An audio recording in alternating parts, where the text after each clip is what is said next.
Sukkur house PP अगवान Syed Zahid Shah Bukhari चयो आहे त अॻूणे सदर पाकिस्तान आसिफ अली ज़रदारी, पीपी चेयरमैन बिलावल भुट्टो ज़रदारी, मोहतरमा फरियाद टारपुर समेत पीपीटी मरकज़ी क़यादत जा थोराइता आहियूं जिन नोमान इस्लाम शेख के सखर जे तक एन 200 ते टिकट ॾिनी आहे। सखर जी लेबर कॉलोनी में मीडिया सां ॻाल्हाईंदे ज़ाहिद शाह बुखारी जो चवणु हो त पीपी हमेशह अवामी मफ़ादनि लाइ कमु कयो आहे।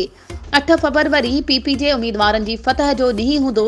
सखर जे समूरनि पीपी उम्मीदवारनि सैयद खुर्शीद अहमद शाह, नोमान इस्लाम शेख, सैयद नासिर हुसैन शाह, सैयद अवेस कादिर शाह के कामयाब कराइण लाइ भरपूर चूंड मुहिम हलाई।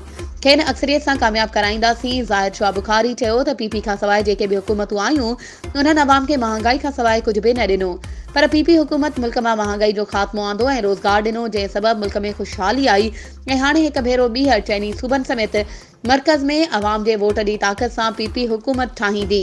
मुल्क जो नओं वज़ीर आज़म बिलावल भुट्टो ज़रदारी हूंदो। पीपल्स पार्टी जो आहे।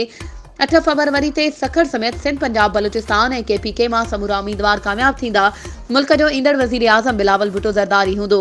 ज़ाहिद शाह बुखारी चयो त अॻु जेके माण्हू मेयर सखर ते तनक़ीद कंदा हुआ, हाणे सखर शहर में जारी मेगा तरक़ियाती मनसूबनि खां मुतासिर थी तारीफ़ूं कनि था। सखर हाउस हमेशह सखर जी अवाम जी ख़िदमत कई आहे, जेका कंहिं खां बि लिकल नाहे।